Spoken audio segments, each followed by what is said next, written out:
ചങ്ങാതിമാരെ, ഇതൊരു കിടുക്കാച്ചി ബിരിയാണിയാണ് കേട്ടോ. ഈ ബിരിയാണിയുടെ പേരാണ് തീ പൊങ്കാല ബിരിയാണി.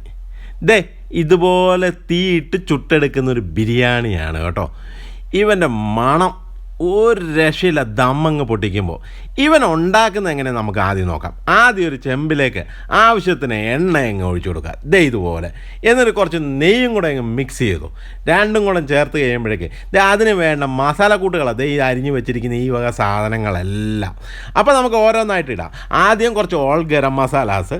ഇത് റെഡിയായി കഴിയുമ്പോഴേക്ക് അതിലേക്ക് ചെറുതായി എരിഞ്ഞ സവാള കണ്ടില്ലേ, ഇതങ്ങ് ഇട്ട് ഇതിലങ്ങ് വാട്ടി അങ്ങ് എടുക്കുക. വാട്ടുന്നതിൻ്റെ കൂടെ കുറച്ച് ഉപ്പും കൂടെ ഇട്ട് കൊടുക്കുക. അപ്പോൾ ഇവൻ അങ്ങ് പെട്ടെന്ന് അങ്ങ് വാടാൻ എളുപ്പമാണ്. അപ്പം സവോള നമുക്ക് ഇതുപോലെ അങ്ങ് വാട്ടി നല്ല സെറ്റപ്പാക്കി വാട്ടി ചെയ്തെടുക്കാം. ആ വാടി വരുമ്പോഴേക്ക് അതിലേക്ക് നമുക്ക് കുറച്ച് വെളുത്തുള്ളി ചതച്ചത് കണ്ടില്ലേ, കുറച്ച് പച്ചമുളക് ഇഞ്ചിയും കൂടെ ഇട്ട് ഇതുപോലെ ഇതിൻ്റെ അകത്തിട്ട് അങ്ങ് മിക്സ് ചെയ്ത് വാട്ടിയെടുക്കാം. നല്ല രീതിയിൽ അങ്ങ് റോസ്റ്റ് ചെയ്തു. അങ്ങനെ അവനങ്ങ് റോസ്റ്റായി വരുമ്പോൾ തന്നെ നല്ല മണമായിട്ടോ വരുന്നു. ഒരു രക്ഷയില്ല ചങ്ങാതിമാരെ. അപ്പോഴേക്ക് നമുക്ക് അതിലേക്ക് കുറച്ച് അരിഞ്ഞ് വെച്ചിരിക്കുന്ന തക്കാളിയും കൂടെ ഇങ്ങ് ഇട്ട് കൊടുക്കാം. എന്നിട്ട് ഇവനെ അങ്ങ് നല്ലവണ്ണം അങ്ങ് വാട്ടുക.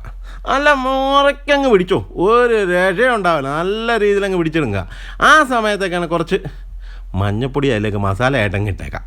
കണ്ടില്ലേ, ഈ മഞ്ഞപ്പൊടിയും കൂടെ ഇട്ട് കഴിഞ്ഞ് ഇവനങ്ങ് നല്ലവണ്ണം അങ്ങ് റോസ്റ്റ് ചെയ്യുക.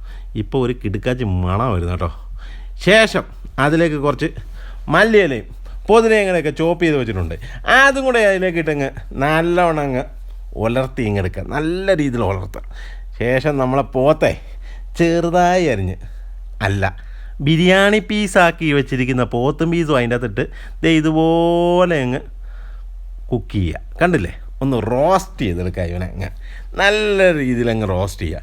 റോസ്റ്റായി കഴിയുമ്പോഴേക്ക് ഇവനിലേക്ക് കുറച്ച് വെള്ളം ഒഴിക്കുക. പ്രത്യേകം ശ്രദ്ധിക്കേണ്ടത്, ടെൻഡറായിട്ടുള്ള ബീഫാണെങ്കിൽ നല്ലത്. അല്ല മൂത്ത ബീഫാണെങ്കിൽ ഒരു 3-4 മണിക്കൂർ നിങ്ങളിവിടെ കിടന്നെങ്കിൽ മരണശ്വാസം പിടിക്കേണ്ടി വരും. അപ്പോൾ ഇത് റെഡിയായി ഒരു പകുതിയൊക്കെ ആകുമ്പോഴേക്ക് അതിലേക്ക് കുറച്ച് തൈരൊക്കെ ഒഴിച്ചു കൊടുത്ത് ഇതുപോലെ സെറ്റപ്പായിട്ട് കുറച്ച് കറിവേപ്പിലയും കൂടെ ഇട്ട് കൊടുത്ത് അവനെ അങ്ങ് നല്ലവണ്ണം അങ്ങ് വേവിക്കുക. ഇത് കണ്ടില്ലേ, നല്ല സെറ്റപ്പായിട്ടങ്ങ് വേവിച്ചു.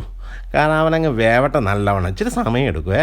ആ സമയം നമുക്ക് ഇച്ചിരി അടപ്പൊക്കെ വെച്ച് ഇവനങ്ങ് മൂടി വെക്കും. കുറച്ച് ആവിയൊക്കെ കൊണ്ട് ഇവൻ്റെ സ്മെല്ലും എല്ലാം സെറ്റപ്പായിട്ടങ്ങ് ഇരിക്കട്ടെ. ആ സമയത്ത് നമുക്ക് അരി അങ്ങ് വേവിക്കാം. ഇതുപോലെ അരി, ചെറിയ അരി, കൈമ റൈസോ ജീര റൈസോ ഇതുപോലെ നല്ലവണ്ണം അങ്ങ് കഴുകി വൃത്തിയാക്കി എടുക്കുക. എന്നിട്ടൊരു ചെമ്പെടുക്കുക. ചെമ്പിലേക്ക് ആവശ്യത്തിന് വെള്ളം ഒഴിച്ചു. കാരണം അരി മുങ്ങിയിരിക്കണം, അതുപോലെ വെള്ളം അങ്ങ് ഒഴിച്ചു. നല്ല രീതിയിൽ അങ്ങ് വെള്ളം ഒഴിക്കുക. ഇതുപോലെ കണ്ടില്ലേ, ആ വെള്ളം അങ്ങ് തിളച്ച് കഴിയുമ്പോഴേക്കും അതിലേക്കും കുറച്ച് ഗരം മസാലയും ഓൾ ഗരം മസാലയും കുറച്ച് ലെമണും കുറച്ച് പുതിനയും മിൻറ്റും കൂടെ അങ്ങ് ഇട്ടേക്കുക. ഇത് കണ്ടില്ലേ, ഈവൻ അങ്ങ് ഇട്ട് കഴിയുമ്പോഴേക്ക് അതിലേക്ക് കുറച്ച് ഉപ്പും കൂടെ ഇട്ടു. ഉപ്പും കൂടെ ഇട്ട് ലെവലായി കഴിയുമ്പോഴേക്ക് വെള്ളമൊക്കെ തിളച്ച് കഴിയുമ്പോഴേക്ക് നമുക്ക് അരി എടുത്ത് അതിലേക്ക് അങ്ങ് മറിച്ചിടാം. ഇതുപോലെ അങ്ങ് മറിച്ചിട്ടു. എന്നിട്ട് ഒരടപ്പ് വെച്ചങ്ങ് മൂടിക്കും. മൂടി കഴിയുമ്പോഴേക്ക് കുറച്ച് കഴിയുമ്പോഴേക്ക് അരി ഒന്ന് ഇളക്കി അങ്ങ് വിട്ടേക്കാം. ഇങ്ങനെ ഇതുപോലെ ഈ ഒട്ടിപ്പിടിച്ചിരിക്കാതിരിക്കാൻ വേണ്ടിയാണ്. അപ്പോൾ ഇതുപോലെ ഒന്ന് ഇളക്കി വിട്ടുക. അപ്പോൾ തിളച്ച് കഴിയുമ്പോഴേക്ക് ഫുൾ വേവാൻ നിൽക്കേണ്ട അരി ഒരു പകുതി വെന്താൽ മതി. വെന്ത് കഴിയുമ്പോഴേക്ക് ഇതുപോലെ ഒരു അരിപ്പ പാത്രത്തിലേക്ക് എടുത്ത് അവനെ അങ്ങ് ഊറ്റുക. ഇതുപോലെ കോരിയെടുത്തങ്ങ് ഒഴിച്ചോ നല്ല രീതിയിൽ. അപ്പോൾ അതിലേക്ക് വെള്ളം എല്ലാം കൂടെ അങ്ങ് താഴെ പൊക്കോളും. അപ്പോൾ നമുക്ക് അരി ഇതുപോലെ വെന്ത് കിട്ടും ഈ ചോറ്. അപ്പോൾ ഇവൻ നല്ല സെറ്റപ്പായിട്ട് ഇങ്ങനെ നിൽക്കുന്ന, ആവി പറന്ന ചോറായിട്ട് ഇങ്ങനെ നിൽക്കുന്ന കാണാം. എന്നിട്ട് ഇവൻ റെഡിയാക്കി മൊത്തം ഊറിയെടുക്കുക നല്ല രീതിയിൽ. കണ്ടില്ലേ, ഇതുപോലെ എടുത്ത ശേഷം നമ്മുടെ ആ ബീഫ് അങ്ങ് സെറ്റപ്പായിരിക്കുന്ന കണ്ടില്ലേ, അതിൻ്റെ പൊക്കത്തേക്ക് ഈ അരി അങ്ങ് നമ്മുടെ ചോറെടുത്തങ്ങ് വാരിങ്ങ് പൊത്തിക്കോ. ഓരോന്നായിട്ട് സെറ്റപ്പാക്കി എന്നിട്ട് നല്ല രീതിയിൽ അങ്ങ് ഇതുപോലെ അങ്ങ് അറേഞ്ച് ചെയ്യുക. കണ്ടില്ലേ, എന്നിട്ട് ഇനി നമുക്ക് ഇവനെ അങ്ങ് സുന്ദരിക്കുട്ടിയാക്കാം. കുറച്ച് ചെറുതായി അരിഞ്ഞ പൈനാപ്പിളൊക്കെ ഇട്ട് കൊടുക്കുക. കുറച്ച് കാഷ്യൂട്ടും കിസ്മിസും കൂടെ ഇടുക. എന്നിട്ട് അതിൻ്റെ പൊക്കത്ത് ചെറിയ ഒണിയനില്ലേ, ചെറിയ സവോള, അത് ചെറുതായി അരിഞ്ഞ് ഫ്രൈ ചെയ്ത അതും കൂടെ ഇട്ട് കൊടുക്കുക. എന്നിട്ട് അതിൻ്റെ പൊക്കത്ത് മിൻറ്റും കൊറിയാണ്ടറും ക്യാരറ്റും കൂടെ ഇതുപോലെ ഇട്ട് നല്ല സുന്ദരിക്കുട്ടിയാക്കി മാറ്റുക. എന്നിട്ട് ഇവനെ ദം ചെയ്യാൻ വേണ്ടി ഇതുപോലെ മാവെടുത്തിട്ട് ഇവനെ ചെമ്പിൻ്റെ ചുറ്റും അങ്ങ് ഒട്ടിപ്പിച്ച് പിടിക്കുക. എന്നിട്ട് കുറച്ച് റോസ് വാട്ടറും കൂടെ ഇട്ട് കഴിയുമ്പോൾ ഒടുക്കത്തെ മണം കേട്ടോ. ആ മണം കളയാതിരിക്കാൻ വേണ്ടി അപ്പം തന്നെ ചെമ്പിൻ്റെ അടപ്പ് വെച്ച് അങ്ങ് മൂടിയേക്കുക. ഇതുപോലെ ടൈറ്റായിട്ട് അങ്ങ് മൂടുക.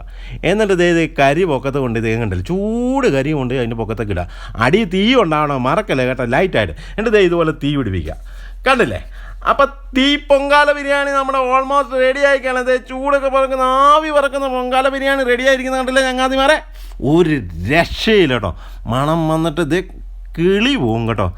അല്ല ഇവൻ പീസൊക്കെ ഇരിക്കുന്നതാണ് എന്നാ രസമാണ് കാണാമെന്നറിയാം. അതിൻ്റെ കൂടെ ഇച്ചിരി ചോറും കൂടെ ഇട്ടിട്ട് മണം വന്നിട്ട് ചങ്ങാതിമാരെ എൻ്റെ കിളി പോയിട്ട് രക്ഷയില്ല. ഇവനെ ഒരു പിടുത്തം പിടിക്കാതിരിക്കാൻ പറ്റത്തില്ല കേട്ടോ. എന്നാ സോഫ്റ്റായിട്ടായിരിക്കുന്ന അറിയോ ആ ചോറും ബീഫും എല്ലാം കൂടെ. അപ്പം നമ്മുടെ ഈ ചാനലും നമ്മുടെ ഈ വീഡിയോ ഒക്കെ ഇഷ്ടപ്പെട്ട് കഴിഞ്ഞാൽ കൂട്ടുകാർക്ക് ഷെയർ ചെയ്ത് കൊടുക്കാനും കമൻറ്റ് ചെയ്യാനും ലൈക്ക് ചെയ്യാനും ബെല്ലൈക്കനൊക്കെ തല്ലിപ്പൊട്ടിക്കാനും മറക്കരുത്. അതുപോലെ നിങ്ങൾ സപ്പോർട്ട് ചെയ്യുമ്പോൾ ഇതുപോലെ പുതിയ പുതിയ കിടുക്കാച്ചി വീഡിയോകളായിട്ട് നമ്മൾ ഇനിയും കാണുന്നതാണ്.